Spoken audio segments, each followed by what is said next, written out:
हिमाचल सिंह और आपका स्वागत है हमारे चैनल पर। हीर खान जिन्हें प्रयागराज से गिरफ्तार किया गया था, अब खुफिया एजेंसियां बड़ा खुलासा कर रही हैं हीर खान को लेकर।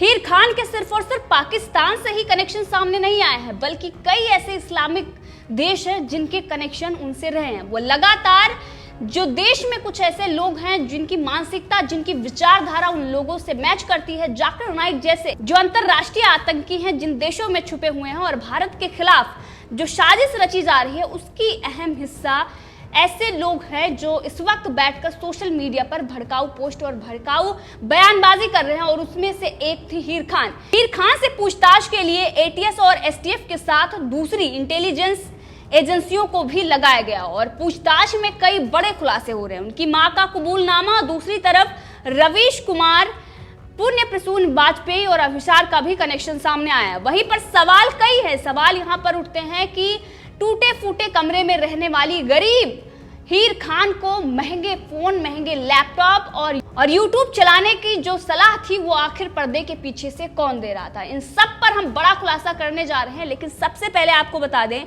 कि पाकिस्तान के पूर्व क्रिकेटर जो एक कट्टरपंथी हैं, उनको लेकर अब रिश्तेदारी की बात सामने आई है। हीर खान की मां ने यह कबूल किया है कि उनकी रिश्तेदारी पाकिस्तान से है और वो लगातार पाकिस्तान से बात कर रही थी। लेकिन उनकी मां ने जो कबूलनामा किया है उस पर भी पुलिस अभी शक कर रही है, क्योंकि उनकी मां ने जिस तरीके से अपनी बेटी को बचाने के लिए ये कहा है कि मोदी और योगी की वो प्रशंसक रही हैं। लेकिन अगर आप उनकी वीडियो देखें, वो जहरीली वीडियो जो उन्होंने सोशल मीडिया पर डाली, जो यूट्यूब चैनल पर उनकी वीडियो आती थी और उसके बाद उसे वायरल किया जाता था, इस पूरे जो ये चल रहा था एक तरीके से इसको पीछे से कंट्रोल किया जा रहा था। और वो कंट्रोल करने वाले वो लोग हैं जो भारत से दूर विदेशों में बैठे हुए हैं। यहाँ तक कि कई ऐसी चीजें हैं जिनको अंजाम दिया गया है। अभी आप हाल में ही देखिए, जेईई और नीट की परीक्षाओं को लेकर बाहर से ट्वीट, बाहर से डिसलाइक और बहुत सारी ऐसी चीजें की जा रही थी और उसके पीछे पूरा पाकिस्तान और कई बांग्लादेश की जो एजेंसियां हैं वो सामने आई हैं। अब इसमें भी बड़ा खुलासा हुआ है। पाकिस्तान के साथ साथ बांग्लादेशी और कई ऐसी इस्लामिक कंट्रियां हैं जहां पर लोग बैठे हुए हैं और हीर खान जैसे लोगों को बढ़ावा दे रहे हैं। क्योंकि अगर देखें तो पहले आतंकवादियों को भारत में घुसपैठ कराया जाता था और उसके बाद आतंकवाद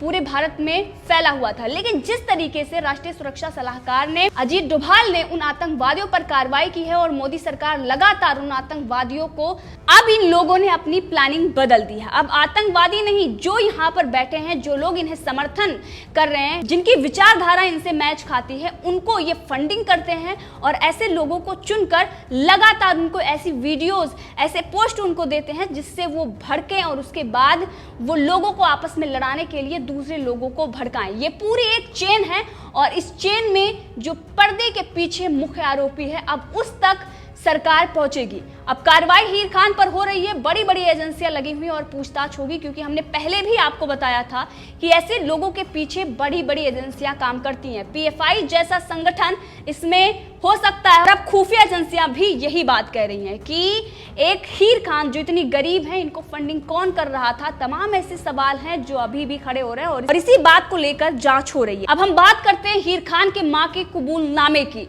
जिसमें उन्होंने बताया है कि पाकिस्तान क्रिकेट टीम के पूर्व कप्तान इंजमाम उल हक जो इनके ममेरे भाई हैं, यानी कि उनके पिता हीर खान के मामा थे और उनके रिश्ते हैं, इसलिए उनसे बातचीत होती आ रही है। लेकिन यहाँ पर यह सवाल उठता है कि जब उनकी माँ ये नाम ले रही थी और वो बता रही थी, उनको ढंग से नाम भी लेना नहीं आ रहा था। अगर वो रिश्तेदार थे तो उन्हें नाम क्यों नहीं पता? यहाँ पर भी एक सवाल खड़ा होता है, क्या वो अपनी बेटी को बचाने के लिए रिश्तेदारी बता रही हैं? क्योंकि ऐसे कट्टरपंथी और ऐसे जो बाहर बैठे जिहादी हैं वो भारत के खिलाफ साजिश रच रहे हैं और ऐसे लोगों को वो टारगेट कर रहे हैं जो इसका हिस्सा बन सके, वो देश में आग लगा सकें। क्योंकि आपने देखा, चाहे वो दिल्ली की हिंसा हो या फिर बेंगलोर की हिंसा हो, जिस तरीके से बंगाल में जो सांप्रदायिक दंगे भड़काए जाते हैं उसके पीछे बड़ी बड़ी एजेंसियां जो भारत के बाहर पाकिस्तान में बैठकर ऐसा काम करती हैं।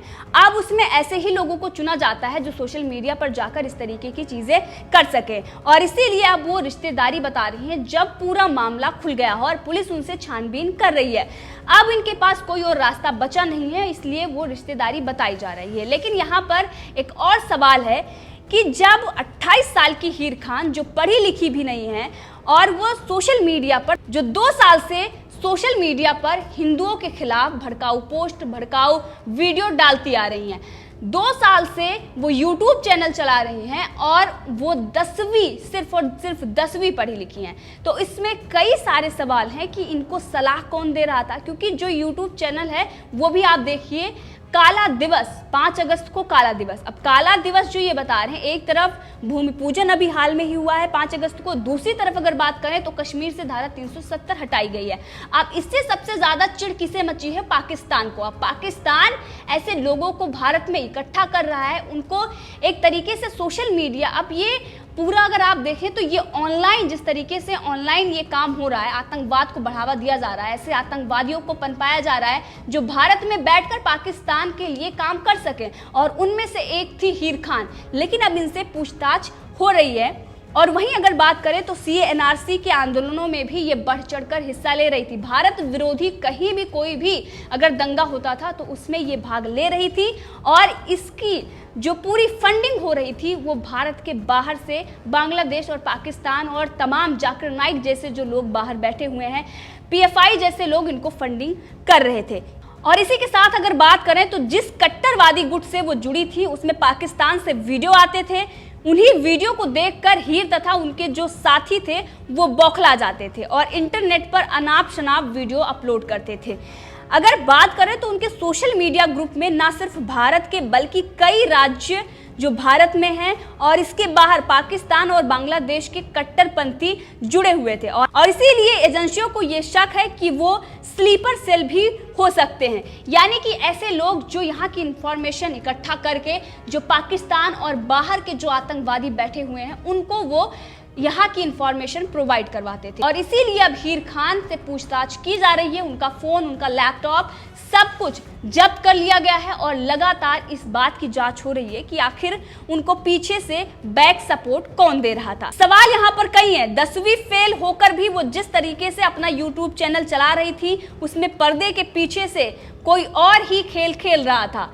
ज्यादा पढ़ी लिखी ना होने के बावजूद भी वो दुनिया के कई देशों और देश के कई हिस्सों के लोगों से धड़ल्ले से चैट करती आ रही हैं। हीर खान ने अपने YouTube चैनल का नाम जो 5 अगस्त ब्लैक डे रखा है, आखिर उन्होंने कैसे रखा, किसने उन्हें सलाह दी, इस बात की भी जांच हो रही है।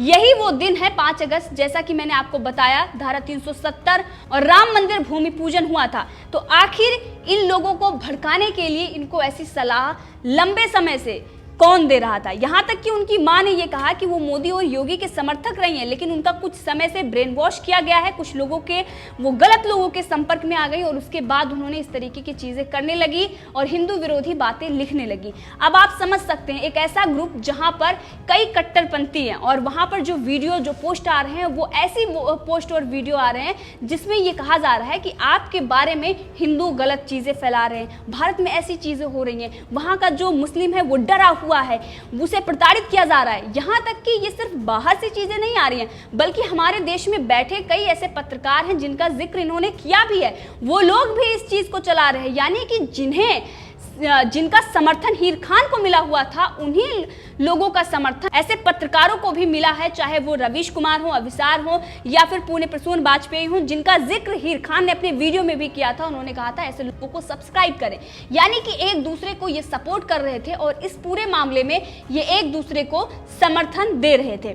अब वहीं पर अगर बात करें तो यहाँ पर हीर खान ने जिस तरीके से वीडियो अपलोड किया और उसके बाद उसे वायरल किया गया। अब यहाँ पर जो बड़ी बड़ी चीजें सामने आ रही हैं, इससे पहले भी कई ऐसे खुलासे हुए हैं कि जहां बाहर बैठ के पाकिस्तान और कई ऐसे जो आतंकी देश हैं वहां पर बैठ के लोग किस तरीके से भारत में क्या ट्रेंड कराना है, भारत की मीडिया में किस तरीके से चीजें ले जाना है, उस पर वो काम करते आ रहे हैं। यहाँ तक कि कुछ ऐसे ही लोग हैं जो यहाँ पर बैठे हुए हैं और पाकिस्तान और चाइना को लगातार वो समर्थन कर रहे हैं। उन लोगों को ये कहा जाता है कि इस तरीके से बातों को उठाइए, गलत चीजें फैलाइए, और उसके बाद यहाँ कुछ ऐसे पत्रकार हैं, कुछ ऐसे राजनेता हैं जो उन चीजों को हवा देते हैं और उसके बाद पूरी दुनिया दुनिया को दिखाया जाता है, इंटरनेशनल मीडिया में दिखाने के लिए कि भारत में इस तरीके की चीजें हो रही हैं। तो अब ये दूसरा आतंकवाद है जो सीमा पार से नहीं बल्कि देश में ही बैठे लोगों के द्वारा ही फैलाया जा रहा है, और इस पर सख्त सरकार को एक्शन लेना चाहिए और ऐसे लोगों को कभी भी माफ नहीं करना चाहिए और ना ही ऐसे लोगों को रिहाई मिलनी चाहिए जिनके सपोर्ट में कई बड़े बड़े नेता आ जाते हैं। आपने देखा किस तरीके से बहुत ऐसे लोग हैं जो सोशल मीडिया पर भड़काऊ पोस्ट देते हैं, बयानबाजी करते हैं, भारत के खिलाफ बोलते हैं, और उसके बाद प्रियंका गांधी वाड्रा, राहुल गांधी जैसे लोग, सोनिया गांधी जैसे लोग उनको बचाने के लिए आ जाते हैं। कुछ ऐसे पत्रकार हैं वो कहते हैं डर का माहौल है, संविधान खतरे में है, लोकतंत्र खतरे में है, और अगर देखें तो ये सिर्फ और सिर्फ भारत को तोड़ने की बातें करते हैं और बी टीम उनको बचाने के लिए हर वक्त तत्पर रहती है। तो अब हीर खान से बड़े बड़े चेहरे बेनकाब होंगे और बड़ा कनेक्शन इसमें जो सामने आ रहा है, जो पाकिस्तान के पूर्व क्रिकेटर हैं उनका भी नाम अब सामने आ रहा है। तमाम ऐसे लोगों के नाम अब सामने आएंगे और हीर खान के साथ साथ उन पर भी कार्रवाई होगी। और वहीं पर जो यहाँ पर राज्यों में जैसे लोग बैठे हुए हैं, जो विश्वविद्यालयों के लोग हैं, उनसे भी वो लगातार संपर्क में थी और ऐसे लोग सुरक्षा एजेंसियों के रडार पर है। जो लोग हीर खान से जुड़े हुए थे, इनके कई ऐसे दोस्त हैं जो कानपुर से लेकर तमाम जगहों पर फैले हुए थे, यहाँ तक कि कई ऐसे मौलाना हैं उनसे भी इनकी बातचीत हो रही थी और वो भी सुरक्षा एजेंसियों के रडार पर हैं। जल्द ही कार्रवाई उन पर भी होगी। तो इस मुद्दे पर आप भी अपनी राय रख सकते हैं, कमेंट करके जरूर बताएं। अगर आपने अभी तक चैनल को सब्सक्राइब नहीं किया है तो कर लें ताकि हर अपडेट आप तक पहुंचती रहे। धन्यवाद।